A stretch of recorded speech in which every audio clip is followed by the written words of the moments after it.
Willkommen, bienvenue, welcome. No, this is not cabaret, it's Think About It, a podcast about the power of ideas and how language can change the world, with Uli Baer. The British Romantic poet William Wordsworth lived from 1770 to 1850. He can be credited with inventing what we consider today autobiography, to talk about ourselves, to think about who we are, and to be deep in our feelings. I spoke with poet Maureen McLane, herself the author of 5 books of poetry and also a critic, about Wordsworth and whether recollecting the past can really give us a feeling as if we're reliving those moments of ecstasy and disappointment yet again. I also want to ask you something, since you are part of the community of people who listen to this show. Think about it. I don't make money off the show. I don't have fancy sponsors. I don't sell you mattresses or makeup or anything else. But you could do me a favor. To be connected to the community, you could review the show on Spotify, on Apple Podcasts, or on YouTube. Just click on it, give it a rating, because that makes it easier for other people to find it. And that is my point, to reach more people and to connect more people who care about big ideas, the ideas that shape and sustain our democracy, and who care about and love great books. Thanks for considering doing that. I'd really appreciate it. So we'll start. So hi, Maureen. Hi, Uli. I'm so happy to have you on Think About It today to talk about Wordsworth. Glad to be here.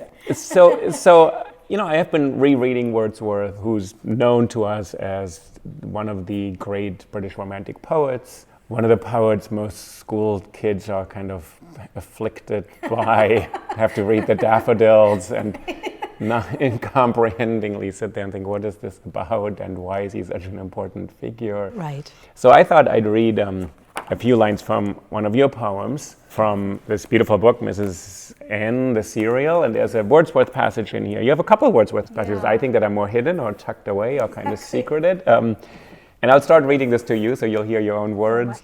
Wordsworth never took a plane, but Miss N takes a plane with Wordsworth on her mind and other matters, love, fear, a wish to die. Wordsworth had a very sturdy mind and legs that took him far into the mountains, Scottish glens, German towns, and yes, across the Alps. Miss N has never seen the Alps, nor Snowdon, nor a mountain anywhere beyond the ancient Adirondacks. Wordsworth, too, she thinks, would like their worn-down humps, their pathless woods, their rowboats by the shores of placid lakes ready for exploring. Young Wordsworth stole a rowboat, rowed out on a lake one night and found himself appalled. The mountain strode sublime after him, and he trembled in his mind, as Burke had said it would, before sublimity near failed. There are passages in life, in Wordsworth, he called spots of time. And Miss N has some spots she sometimes recollects. But now, she's happy and credulous in love, and in strange anguish wants to recollect nothing. If it were now to die, 'twere now to be most happy, she murmurs with the engine nearly exploding, with the fragility and perverse strength of all that lives and moves and has its being in the air, on the ground, in the sea. Having reached a floating state of grace, surprised by joy, she wants to die. Life can only get worse, the mountain receding below them as they climb. So I love this passage for a very specific reason. What I found in this passage is this engagement with Wordsworth, where this idea of spots of time or recollection or going back to a memory of childhood or an experience where you're so filled with the ecstasy of being alive and being part of your surroundings and actually drinking them in, or they're traversing you, that Wordsworth becomes the poet who recollects. And I kind of want to ask you about that. You recollect in the big poems, Tintern Abbey, the Ode, or the Prelude, you recollect and you gain something. There's abundant recompense for recollecting your childhood immediacy. In this poem, you take this turn and you say, but now she's happy and credulous in love and in strange anguish wants to recollect nothing. And I thought this is a great way of going into Wordsworth, who proposes to us recollecting can resurrect this memory in us. As you said, there's a lot of Wordsworth both named in this passage and a lot of Wordsworth's thinking about childhood and memory and composition and self-composition, and that has definitely traversed me and has become part of the logic of my mind. And he's so interesting and significant, certainly in the history of poetries in English, for how much philosophical and poetic time he gave both to childhood, but also to first impressions and immediacy in general. So that is one aspect of what he honors often in the work. But what's also there always is this second order sense of what comes back to the adult, or what is drawn upon in that moment of these memories or recollections that, as he puts it, they flash upon that inward eye, which is the breath of solitude. So these things that spontaneously come back to us. And he says somewhere in his preface to Lyrical Ballads, his first, in a way, big book, and he has a line about, he says, well, of course, poetry is a spontaneous overflow of powerful feelings. And most people might still think, like, yeah, poetry, I'm moved, right. I want to, poetry is about self-expression, spontaneous overflow, but he does this other thing, and that's the Wordsworthian pivot. He says, yes, poetry is a spontaneous overflow of powerful feelings, recollected in tranquility. So there's always that, for him, second beat, which is poetry may present itself to you, a reader, as if it were the spontaneous overflow of powerful feelings. But from Wordsworth's perspective, it's something that has been composed, recollected, recomposed, written down. He actually often wrote while walking. So it's interesting to think about that, these sort of rhythms of walking and what came back to him. He has an extremely interesting theory of mind and composition and people as almost, you might almost say archaeological or geologic layers, but that would be too static an image, because one almost feels that what happens is we are suddenly shot through with feeling, illumination, memory, image, and these things become, as he says elsewhere, I think life and food for future years. Right. So they fructify us or something. Absolutely. You said they nourish. They nourish us, and whether or not you agree with this, which I think is a highly arguable theory, I would say. It's fascinating in terms of the dignity it gives to childhood experiences, and it's fascinating in terms of it's being a theory of mind, and how the mind is recursive. They might be 60 and feel themselves just as they were when they were 4, or and these sort of layers that might suddenly flash upon us and in us. So that's something that I take seriously in Wordsworth, and that the other thing another thing that's really significant about him for me and for many people is that he writes this autobiographical epic. It's probably the first autobiographical epic in verse in English, and it's... Break this, this is the prelude. It's about himself, it's about his life story. It goes back to very early, pre-verbal. Absolutely, and what it was to be, a small boy in the Lake District in England and, stealing a rowboat and... But even before that, at his mother's breast, yes. There's this kind of amazing recollection of things that are pre-verbal, maybe, pre-symbolic. And when you say it's one of the first autobiographical epics, in some ways, how does this happen that someone could start thinking about himself in this way as material for poetry? And until then, what had people written about? I mean, it is, I was thinking about it walking over here. There's a way in which he's such a kind of official institutional poet, particularly in Britain, but probably in the US, he still shows up in syllabi. And even if people don't read Wordsworth, they've heard of Wordsworth. And one of the things, he definitely has an incredibly boring, serious aura. His own contemporaries said that about him too.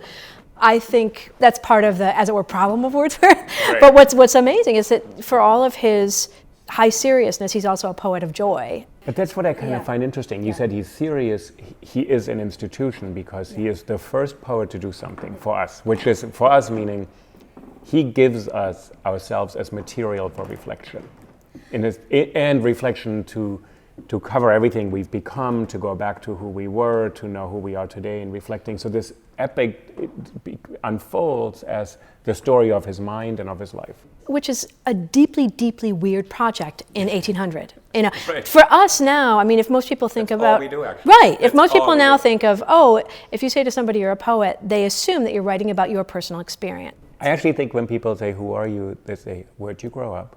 Who are your parents? What do you do? What do you remember? Yeah. What do you do in New York and where do you live? That's New exactly. York. But actually that we make sense of ourselves comprehensively, reaching back into childhood, saying, I had this experience, therefore I am that today. This has become the mode of how we think about ourselves. And it's probably no accident that, say, post-psychoanalysis, somebody like Wordsworth, that turn to the child and the family and these significant early events, that the way they might resonate throughout one's life. He becomes an ongoing kind of resource. Was this not a kind of commonplace around 1800 that people thought your childhood experience may determine how you behave today? And also there was just a much stronger class determination, particularly in Britain. I mean, the sense that you would dilate hundreds and hundreds of lines, thousands of lines on childhood experience would seem self-indulgent and ludicrous. And it's not an accident that Wordsworth did not publish the Prelude in his lifetime. It's a posthumous thing. And what he was most famous in his lifetime for poems like his poems Lyrical Ballads, these short lyrics, which are often extremely beautiful, but there are also a number of poems that are about social life and meeting peasants on the road or meeting old rustics. And that part of Wordsworth gets forgotten because people tend to think of Wordsworth as the poet of what Keats said, the egotistical sublime. He's Mr. Ego, and in the US, we have Whitman, who's our Mr. Ego. So it's an interesting comparison. But to think of in a way, the originality of the task Wordsworth set himself, he, throughout this poem, The Prelude, that comes to be known as The Prelude, he's modeling himself on Milton. And if you think Milton wrote an epic on, to justify the ways of God to man, this is a striking, peculiar, and deeply modern turn, right? This sort of inward turn that Wordsworth is part of. Right. And in a certain key, you see this with some of his contemporaries. I mean, Byron writes long poems. But that sense of really taking personal experience seriously and philosophically, and also that whatever the specifics of your experience are, they could be generalized. You could say, as some contemporaries did, he was a crazily self-absorbed person, and how can you devote a poetry to this? But you could also say that he understood his childhood as allegorical material, that anybody would have an analogous childhood and could think about their lives in a certain way. And when you said earlier he starts in feeling, which I found really interesting, that sort of actually it originates in feeling. It goes to this other part, you said in Lyrical Ballads, where he's very connected to other people. And a lot of it is how to connect with other people, sort of how to hear this still sad song of humanity. There's this other part. The other part, but at the same time, the Wordsworth we've received is a somewhat staid and formal person. Hyper-regulated. Which he isn't actually once you read it. He actually isn't. It's like most poets who become canonized, they sort of get put into a space and they say they do something for the... become a monument. As if the tradition really just absorbs them in a kind of, they're put in a box and there they are. But the feeling part is really interesting that you said his childhood can become a model for other people how to think about their childhood. Right. But it's not, they're not going to have the same experiences. Right. They're not going to have the same feelings, but how to even make sense of a feeling you once had and you're looking back at it, which is what I like this in your poem here in this book, that you kind of set this up and you're kind of rowing with Wordsworth out into the lake and there's a kind of sublimity and there are passages in life. And then you say, but now she's happy, incredulous in love. And I like something in this line, she's happy, incredulous in love. There's no line break because the happiness is something she can't understand. There's an incredulity about happiness, about feeling, which I think Wordsworth keeps on bringing us back to a feeling and says, this is the feeling I was in. Yeah. Now I can look back at it. And it's not progress, it's not chronology, it's not psychoanalysis, which tries to unlock the mysteries of childhood and say, this is the key to us. Right. It says, there's that feeling, this is what I felt, here I am now. So psychoanalysis will do something very different with childhood memories, which are mostly locked in some kind of... Right, and there's almost, as it were, the kind of, detective, novel logic. Wordsworth is up to something else. His sense, too, that poetry and any art begins in the sensations of the body and the feelings of the body. And he's, by reputation, he's the least sexy of poets, right? He's the most. He's not Shelley. He's not Shelley. He's not Byron. He's not Keats. No one's going to go make a biopic. I mean, it would be interesting to see a biopic of Shelley, Yeah. So he doesn't. So Coleridge is incredibly charismatic. Exactly. What's Keats' attraction for the world? Well, I mean, he's young, and he writes these beautiful winning letters, and you just feel the force of this unbelievably lovely, funny, smart, brilliant young man making himself in language and in friendship. And Wordsworth has a different sensibility, and in a way, when one often wants to read Wordsworth against Wordsworth, Wordsworth against his reception, because the reception is so like, oh my God, Wordsworth. And the fact is, that's partly a deserved reputation, but I also think there are just extraordinary passages, particularly in the first 10 years of his publishing life, between, say, 1797 and 1807. People talk about the miraculous decade, when he really kind of came into his own.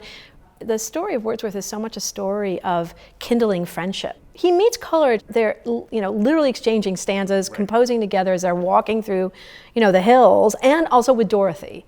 So there's this community, this powerful young community of young radicals who are sympathetic to the recently disastrously concluded French Revolution. But this is an important aspect in the prelude. The revolution, which is the hope of Europe, they are in favor of it, then their hopes are dashed, but they somehow carry on.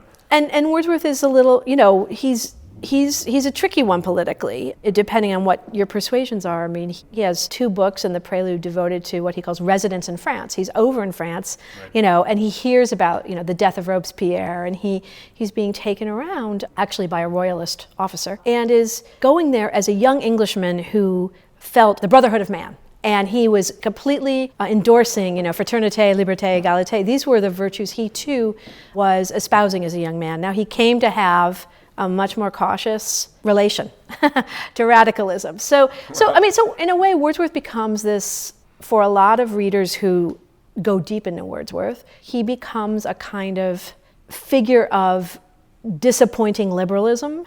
He becomes a figure sort of avant la lettre of a kind of neoconservative turn. Shelley called him a turncoat. He becomes a figure for his own younger contemporaries.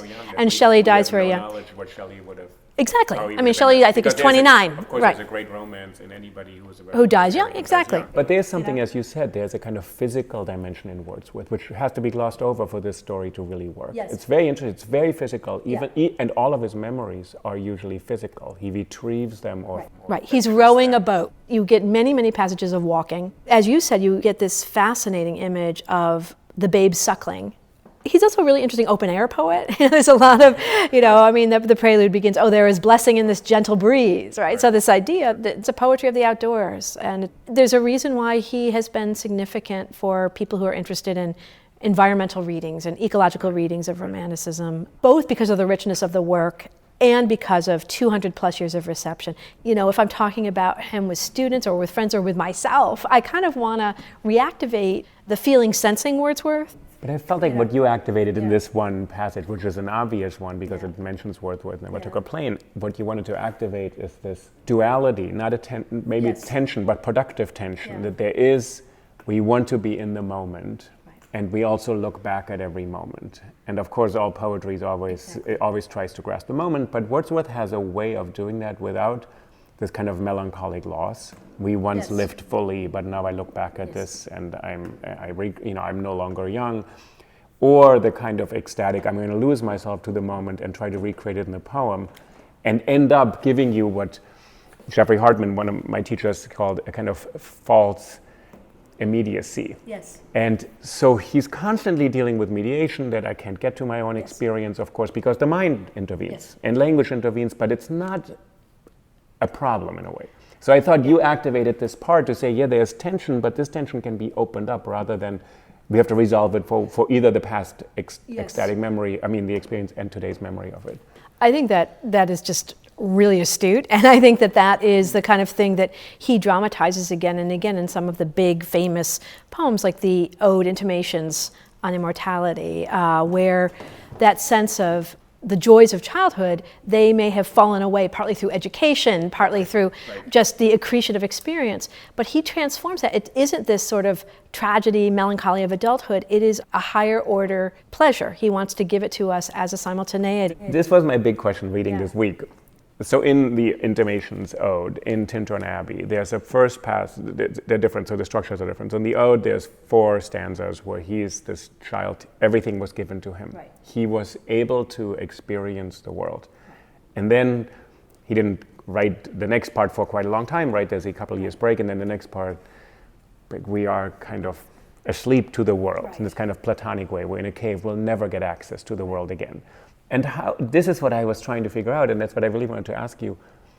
Is that satisfying to say there is this abundant recompense in older age where we look back at our childhood or our youthful kind of ecstasies? Because there seems to be some openness to this. In Tintern Abbey also he says, I look back on this, I was here 5 years ago, now I look again at the banks of the Wye, and it sort of gives me what I couldn't have gotten because now my mind has grown and matured. I mean, do I think Wordsworth's sense of compensations is satisfying? Not 100%. Do I think that he is a kind of genius of dramatizing the movements of self and mind and time? And that sense, the Intimations Ode begins, there was a time when the earth and every common scene to me did seem apparelled in celestial light, the vision and the glory of a dream. I'm kind of dragging various phrases. So you get this vision, and then he says, it is not now as it hath been of yore. So the thing I'm really interested in him too is the way his poems hold time. So it's a sort of like self-diagnostic moment. There was a time, it is not now as it hath been of yore. The pansy at my feet doth the same tale repeat. Whither has it been? The glory in the dream. Where is it now? The glory in the dream. And that sense of disappointed hopes, things that have come crashing down upon you in adulthood, whether you understand that as failures of relationships, the failures of the French Revolution. And then he does this move, and how one thinks about this move probably has to do with our own temperaments.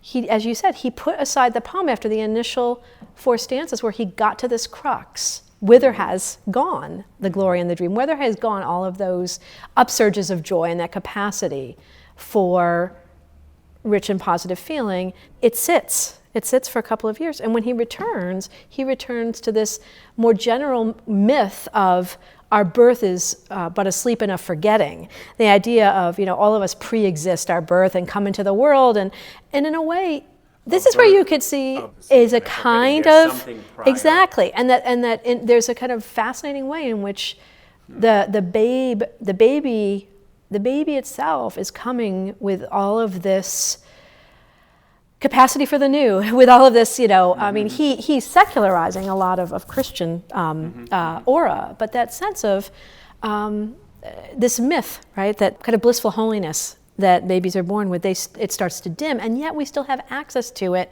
when we hear the mighty waters of the sea, when we suddenly, come upon a field. Maybe for some of us it would be when we saw an astonishing skyscraper, right? What would it be that would kind of reconnect us with this immanence? Well, in your poem it's very clear. Yeah. You say no. You don't say now she's happy, incredulous, and love. You're not seeing a skyscraper, I think. Right. In this poem, it's love. It's another person. Right. It's actually what's interesting, what you said earlier, when Wordsworth connects with people. Yes. There is something there. So the question of, is there enough recompense? So he says in this ode, "O joy that in our embers is something that doth live." Something in us, as it were, knows more than what we know when we mature and gain knowledge. And that's a wonderful and very Wordsworthian formulation. But it's unclear that we know more because it's in our embers and we have to kindle it, and the poem kind of kindles it or fans this flame. Yeah. It's in our embers. It's not a flame really. And I read what you described earlier in the first 4 stanzas, and then our birth is but a slumber. That it's also a story of what the Enlightenment gives us. Yes. Whether knowledge will actually liberate us and make us free, which is Freud's big question about civilization. He said we end up less happy. How strange is that? And actually Wordsworth doesn't settle there. He says, actually, what we learn that something in us can be activated. This capacity, and there's this enormous capacity in him when you go, in the poems that go from this younger to older age. In older age, he has this amazing capacity for joy. He does this interesting thing, this sort of transvaluation of what you might have thought was a disappointment. So towards the end of the Intimations Ode, he says, not for these early wonderful things do I raise thoughts, thanksgiving and praise, but for those blank misgivings, for all the obstacles that we face as sentient beings when we are adults.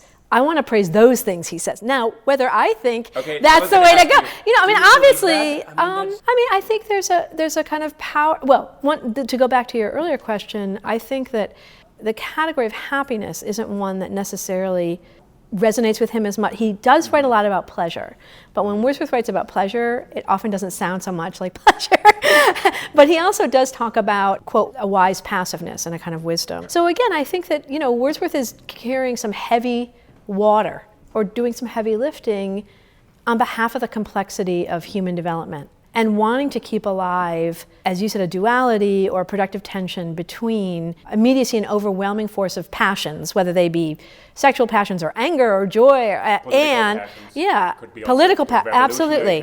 Which he, as you said, he's already disillusioned and he still writes about a revolution as the greatest moment, but he already knows it's not going to work out the way he wanted it to work out. So he does this very interesting thing where he never fully disavows and yet he slightly contains. And it's an interesting way to think about also meter, that it's meter as a measuring, and that there's a fascinating way in which there is this both and quality all the time with Wordsworth, both in terms of what the content of the poems, but also the actual form of the poems, So I think he's very interesting to think with because he keeps alive a complexity that often, either say psychoanalysis might pathologize certain things or want us. His notion of being disabused is different, I believe, from a notion of a psychoanalytic notion of being disabused. What's the notion of being disabused in psychoanalysis? That knowledge is actually, not an unproblematic liberation, right? I mean, the future of an illusion, right?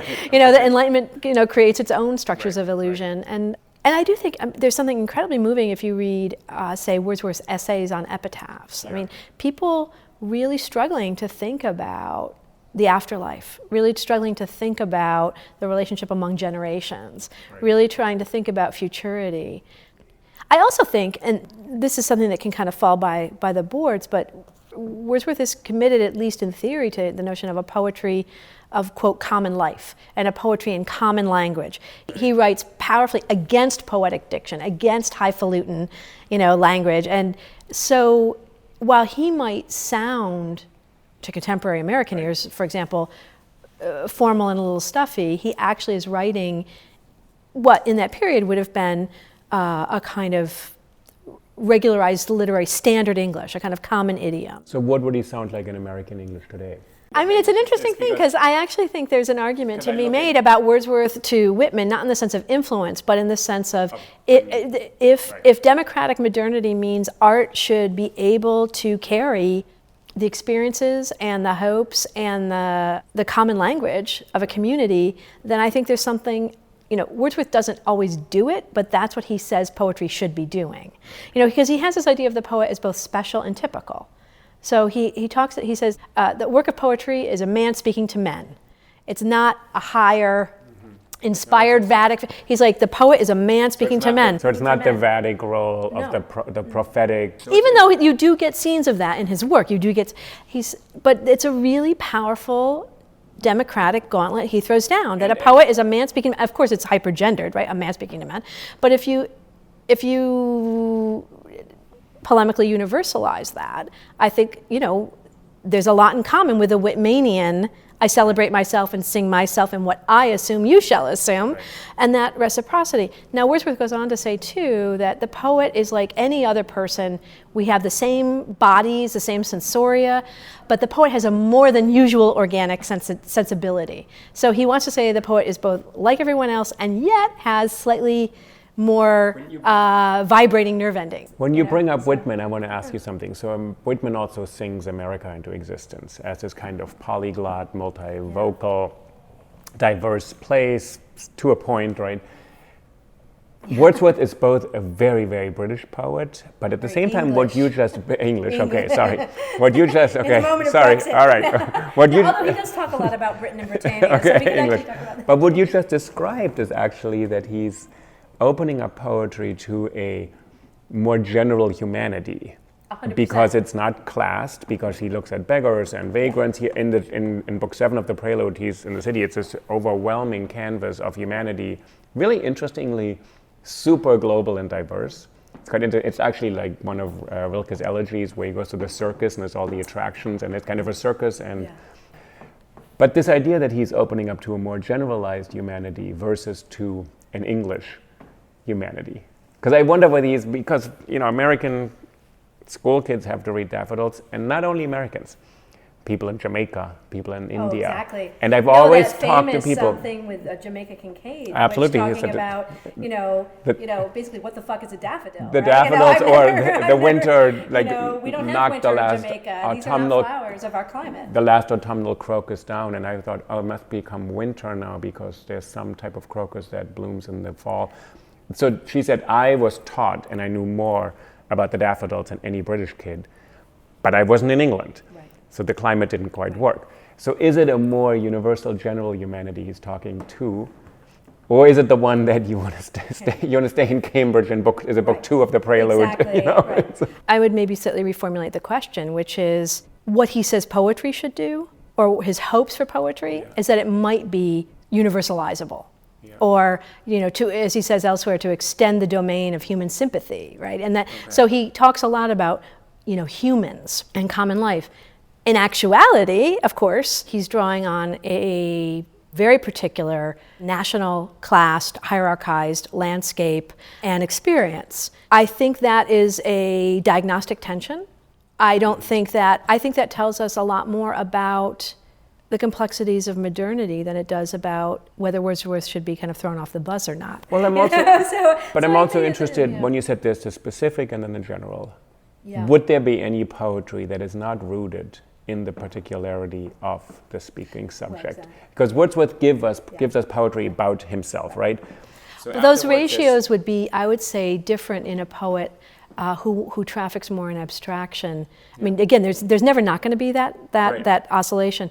But if one thinks about somebody, say like Wallace Stevens or Fernando, Pessoa, or so, with the fact that this is another interesting aspect about Wordsworth, that he says the language of poetry should be no different from the language of prose, and that sense that the long poem, the Prelude, the long autobiographical epic, it's full of narrative and stories, and it shares a lot of commitments with a realist novel. I was walking down this path. I was in Paris at this time. I heard about the death of Robespierre. I mean, you can date, you can place. There are real correlates. Whereas, and Whitman again also has social location and some specific correlates. But Wordsworth has a lot, in the Prelude, he has a lot of specific sites and locales, although they do get quite generalized in some of the odes, the supposedly higher genres. So in the Immortality Ode, he says, there was a tree of many one, a field that I have looked upon. Both speak to me of something that is gone. Where's that tree? Where's that field? He doesn't say there was an oak tree in Windermere. So it's a very interesting thing about what feels hyperspecific and what feels more generalized. That sense of how Wordsworth travels or doesn't, and also how he was made to travel as part of an imperial curriculum, is fascinating. And even what you just said, the line, there was a tree of many one, quintessential outrageous gesture of poetry, to posit something in the mind and say there was a tree of many one, there was a field. Tall tree in the ear. Yeah, a tall tree in the ear is Rilke. It's also the tree of knowledge. It's the tree as a symbol of creation, of growth, of the human form. So all of these, there's a kind of symbolism behind it, but there's also not a symbolism that there's a tree, you're seeing it now. Exactly. And this is going to be the specific tree in my poem. I'm going to do something with it. So it sort of becomes a stand-in figure for, is it a specific tree? Right. Of course it's specific because it's the one he remembers. Right. And we all know what that means. We all have something we remember. It's specific to me. Part of what I'm going to try to do is to explain to you what that tree meant to me. And I'm not going to explain to you what that tree was. Right. So actually, it stood on this corner in this, or in that forest, or in this garden, or under something. That's not so relevant, but say that tree was so meaningful to me. Exactly. So he teaches us that certain things become very relevant on a human level because they're so specific to one person. Because we invest things with meaning rather than they have a meaning because it stood on that corner, stood in that village. I mean, that's such a good example of what he glosses in the Tintern poem, where he talks about things that we both... It's a very long title. It's a very long, lines composed a few miles above Tintern Abbey. It gets shortened as... And revisiting the Banks of the Wye during a tour July 13th, 1798, which I had to look up because everybody calls it Tintern Abbey. Yeah, he had a lot of long titles. And he has some notion there. He talks about things, both what we half perceive and half create, and that's another aspect of thinking about how the mind works and how we make meaning for ourselves. and also how it becomes shareable with others. But this part is very, Tintern Abbey is like as if someone is telling you something. What's weird about it, it's his mind and him revisiting a place he's been to 5 years ago. But when I reread all the poems, I thought someone is really trying to speak with someone else. They're actually strangely about himself and his own mind in this conversation, but as if he's trying to share and impart with you, which is unusual because there are lots of poets. I mean, Wallace Stevens, as you said, abstract. You're not quite sure if Wallace Stevens is speaking to you or not. Right. He's speaking to, I don't quite know, but he, he's also speaking to you. Yeah. I mean, it makes me think too of the line of Yeats, that poetry is the argument with oneself, whereas rhetoric is the argument with others. And I think a really interesting thing with Wordsworth is that often, and as you say, when he is speaking, as it were, in propria persona and saying things about that we take as autobiographical about his own experience, he will also do this thing where he will turn to somebody else. And so, for example, in the prelude, the long story, it was also subtitled "The Growth of a Poet's Mind." So the idea, too, that autobiography isn't event. The titling wasn't so good. No. Somehow he needed a better, marketer, right? Yeah, it's not leaves of grass. It's not that. It's not that. Yeah, somehow. But he does. He has all of these tales and apostrophes to the clouds and to the breeze. Right. But then he will turn and he'll say, "Thus I used to pour out my heart to you, O friend." And this poem is also known as the poem to Coleridge. Right. So he will turn in the middle of a passage and turn to Coleridge and address Coleridge directly. He also does this in shorter poems. When that happens in a boy, poem. do I think it.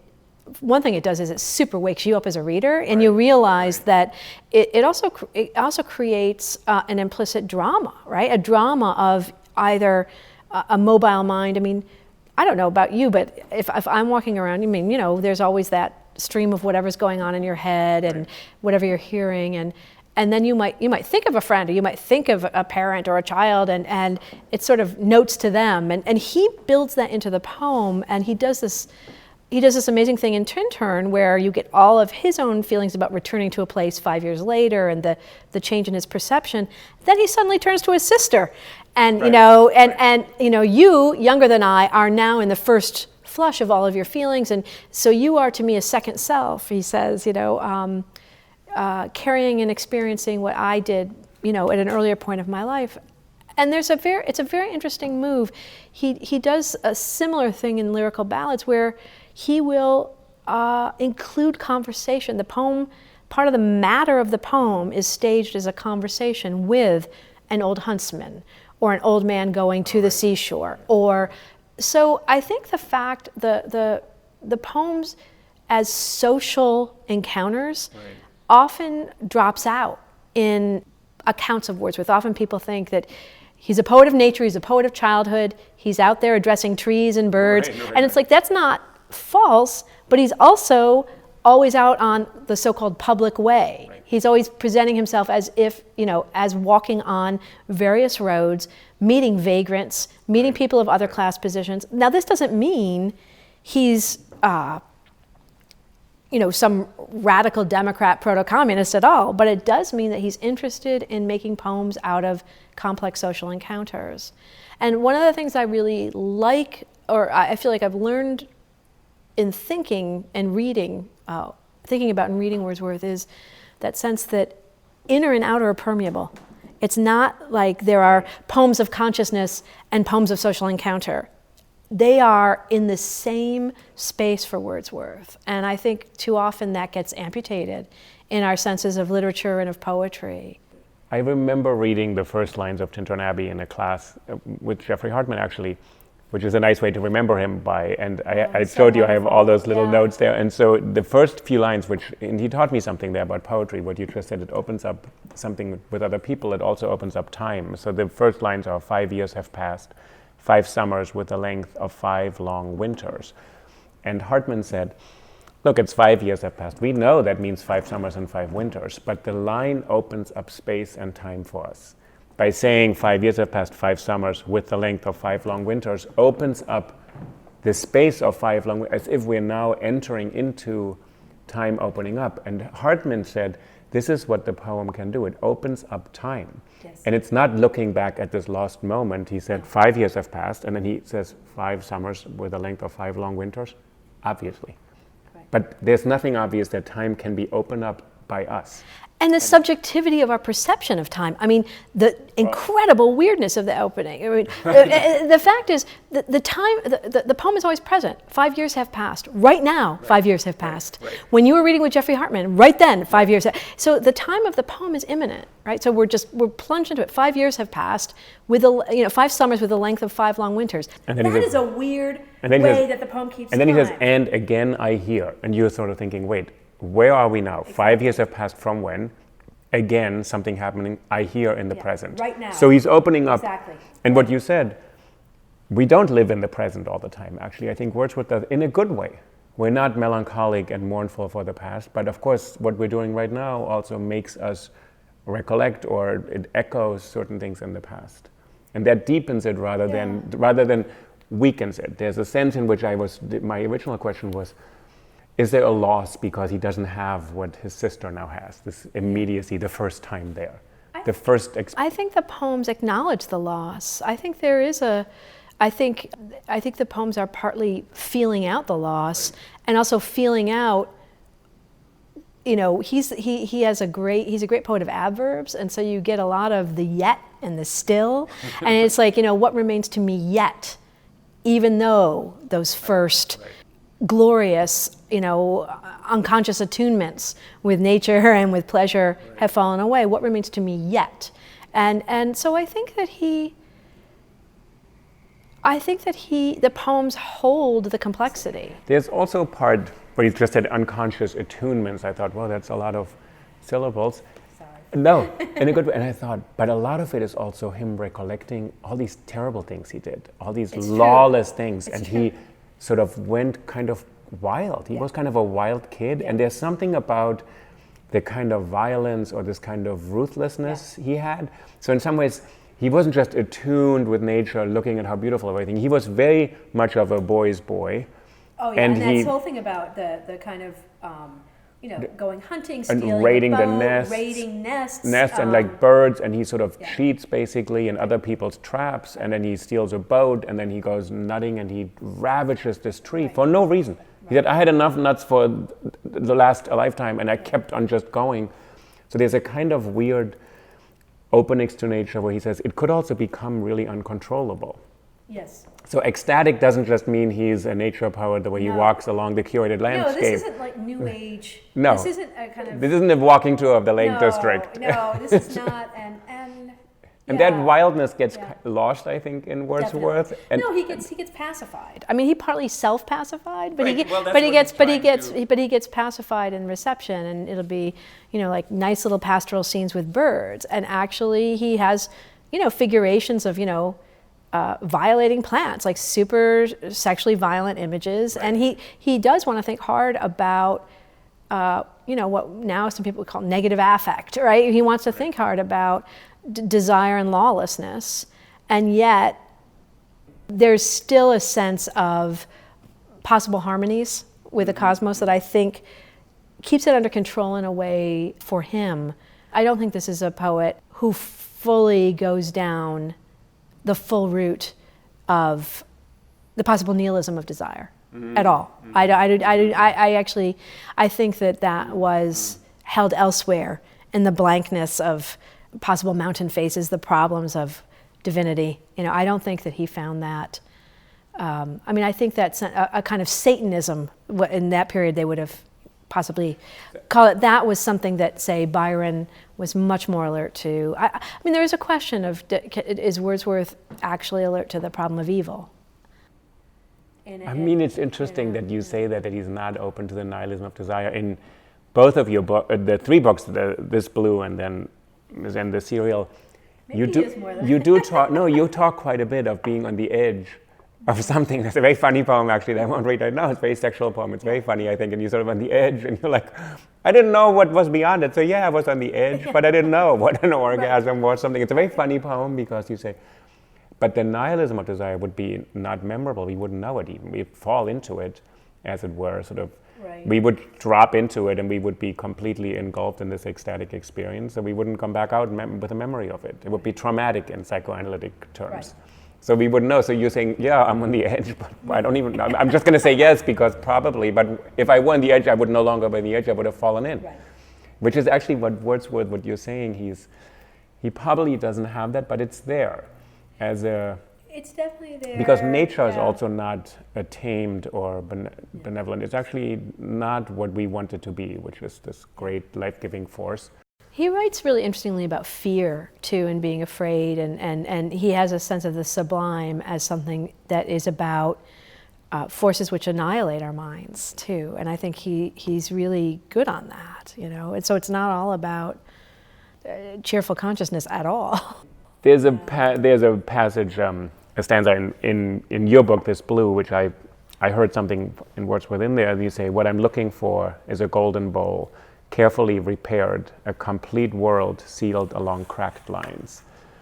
And there's something, because in the prelude he says, our mind are nourished and invisibly repaired by this possibility of recollecting these intense feelings or emotions in tranquility. And sort of when you said, I'm looking for a golden bowl, a complete world sealed along cracked lines, that the world is not perfect, whole, but you want to have it whole along cracked lines, knowing that there are gaps, ruptures, blanks, etc. But knowing that would actually be a kind of solace or something. And for Wordsworth too, he says, our minds are nourished and invisibly repaired. He has I think a much greater faith in this invisible reparation. I think that if elements of that appear in my work, it appears in the optative mode. It's something one is looking for. I'm giving you the stanza in the middle of a poem, so there's another one after that. It's about a thing one might look for and hope for, but one does not assume. Whereas there's a lot of, especially in middle and older Wordsworth, where he asserts what in fact is in question. You know, so the hymns to the healed mind, it's like maybe yes, maybe no. You know, I on that I'm agnostic. You know, what I find in a way really moving about Wordsworth is the really serious effort to grapple with it, the really serious effort to grapple with broken minds and broken bonds, failed hopes. So I like him when he's more in his struggling modality than when he's in his affirmative modality. I'm going to be happier with people who can tolerate negation and negativity but I do think there's something really just powerful and moving about how he really did try to encompass the kind of fault lines in ourselves and the fault lines between people and between what one might hope and what the world makes possible. That is often something he's specifically addressing in the poetry. Now, does he prematurely rush in to have things be repaired or healable? Does he later on in his life write odes to duty? Does he? Yes, he does. You know, I mean, he can be a real downer. You know, But maybe it comes out of the awareness that it isn't given. In some ways, to say when you're saying some of it, he wants it. He wants to believe in the repairability. Yes. We all do. Of course. I think we all do. Yeah. Is he taking a shortcut? Probably not. And this is actually, I think, what you just said. There are false hopes. The question is there, it would be probably insincere or ring kind of untrue or inauthentic if it was a shortcut. But he's doing the work to say, well, how would we get there? Yeah. So I think this is what is actually moving about Wordsworth. He takes it seriously, and if he took a shortcut somewhere and say, oh, and then I could gather myself and look at my memory and now I'm in the present and this is all. He said, no, there are fault lines.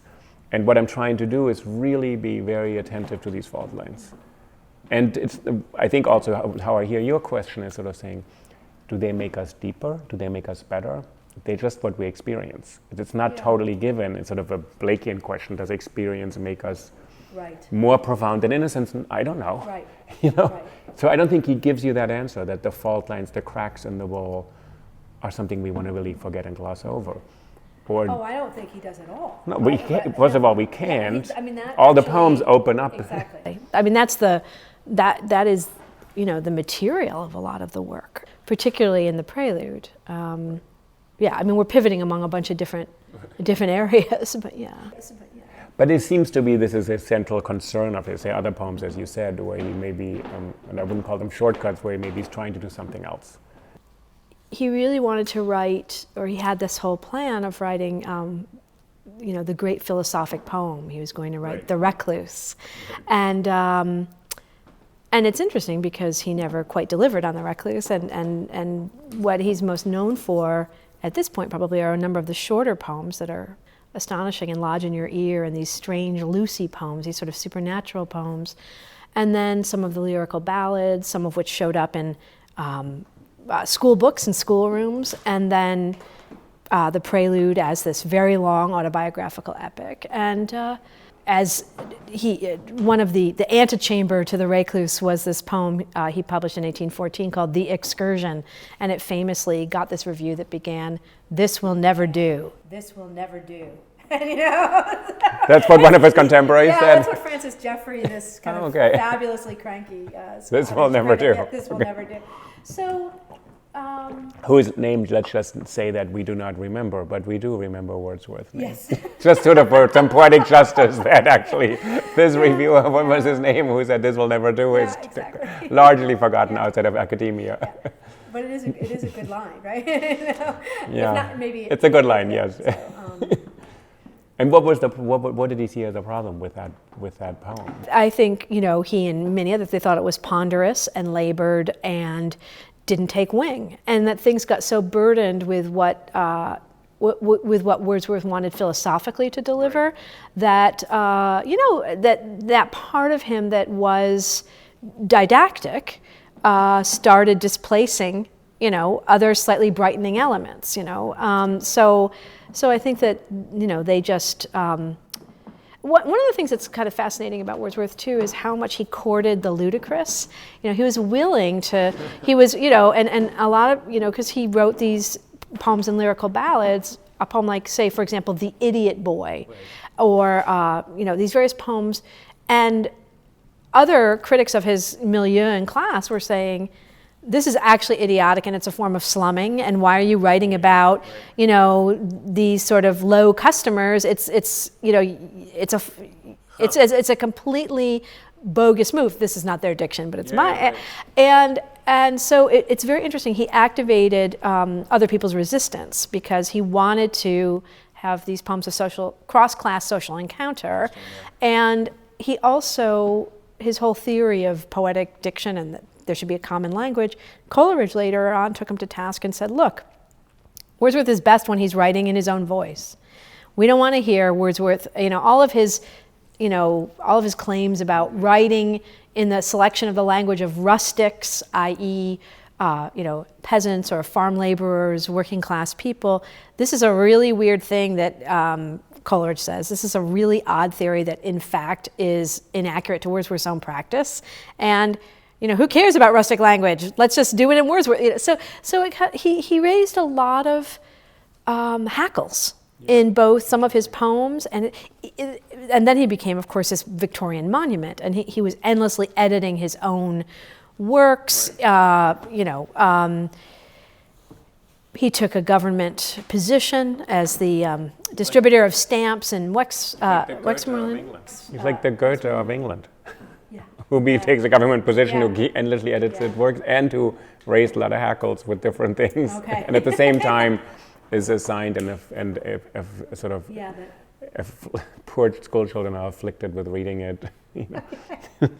What's today when you hear that kind of English, though, it's incredibly accessible.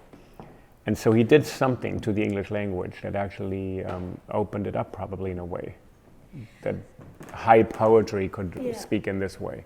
I'm thinking of, one of the lyrics, "I wandered lonely as a cloud." Right.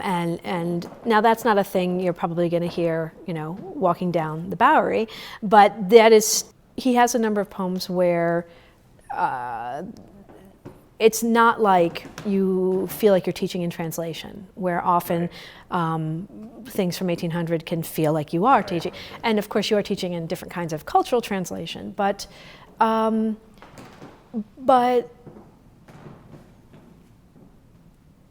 the fact that he got taken up in schooling, and it's interesting to think of other poets in the period who were writing in this middle register of standard English, and so he's not the only one, but if you think the great poem by Thomas Gray, the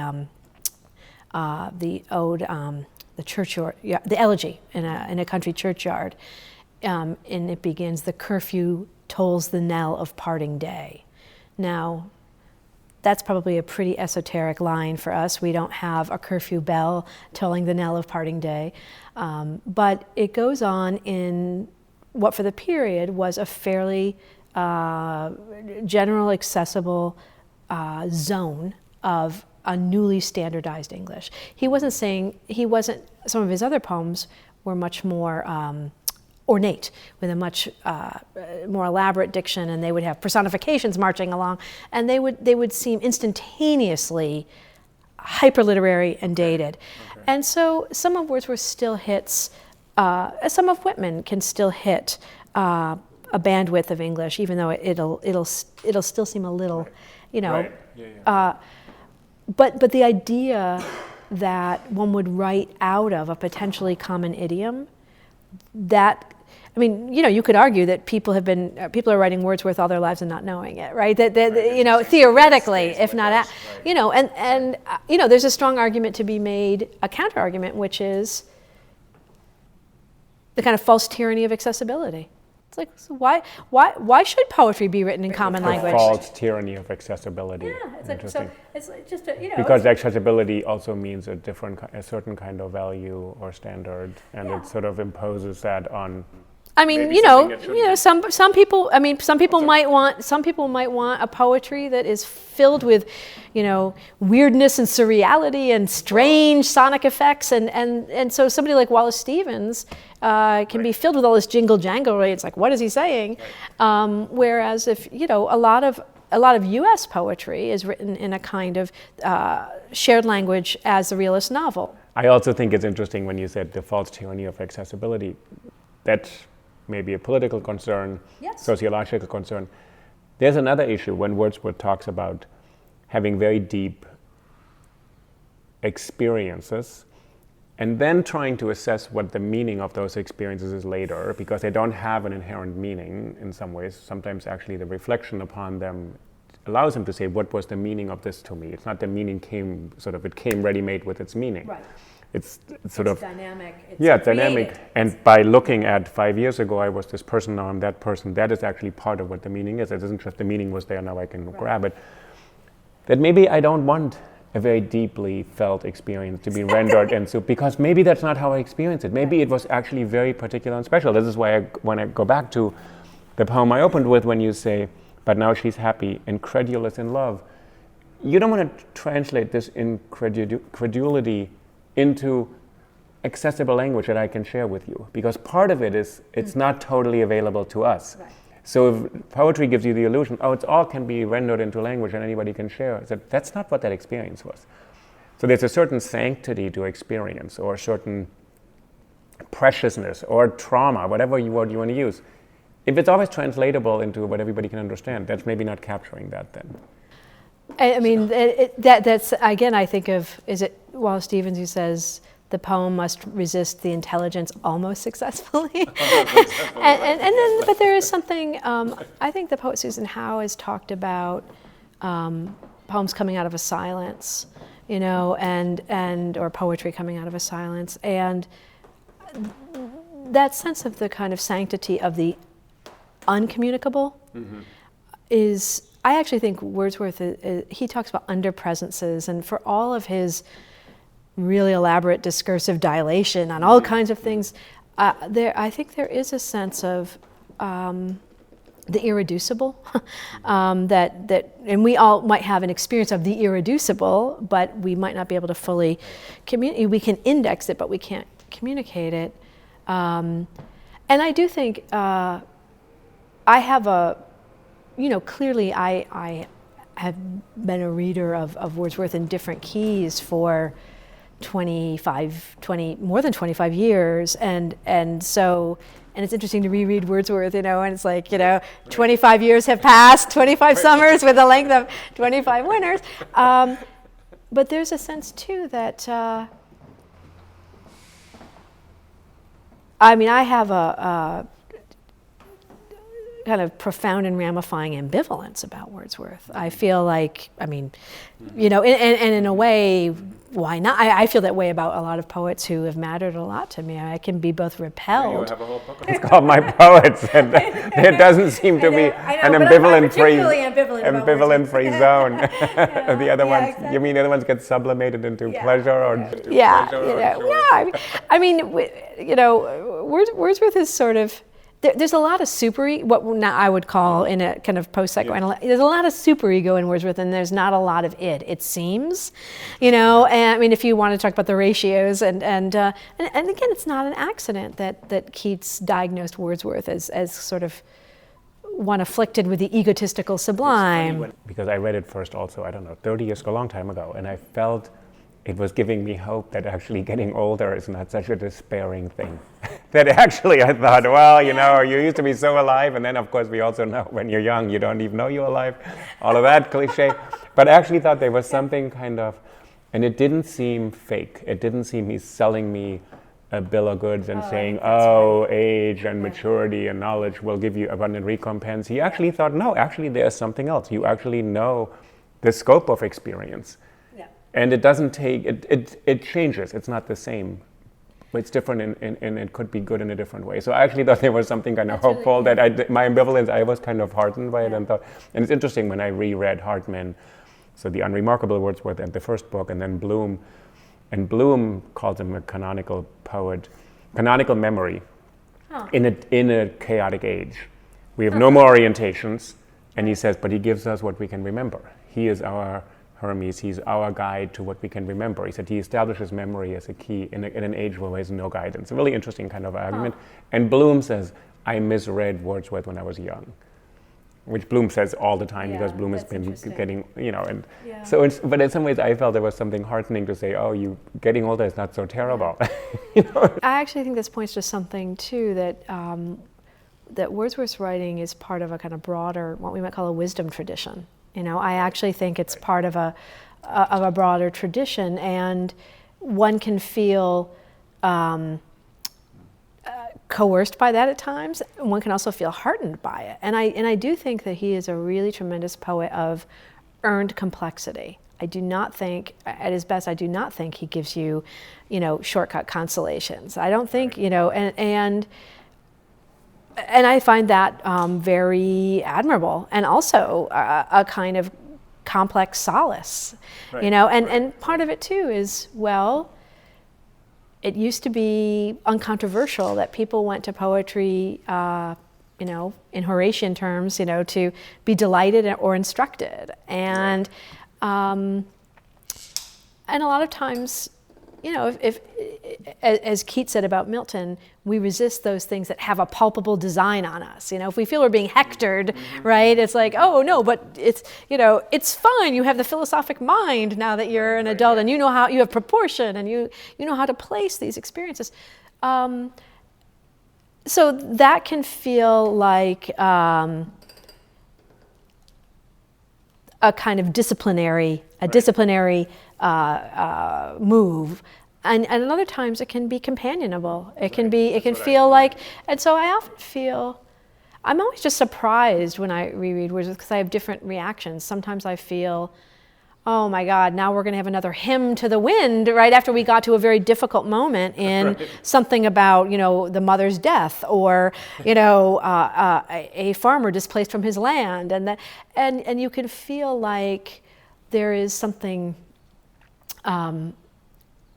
He's going to make a kind of Wordsworthian move that's going to be annoying. And on the other hand, I feel, no, this is really, there is a kind of profundity here that is earned and can be companionable. So really it depends on, my own mood. I mean, he had a book, he called a book of his, which is hysterical, Moods of My Own Mind, I think, which I think is really, really funny. And also but also the seriousness of this, taking moods seriously, right? As a kind of fabulous romantic, psychological, philosophical commitment.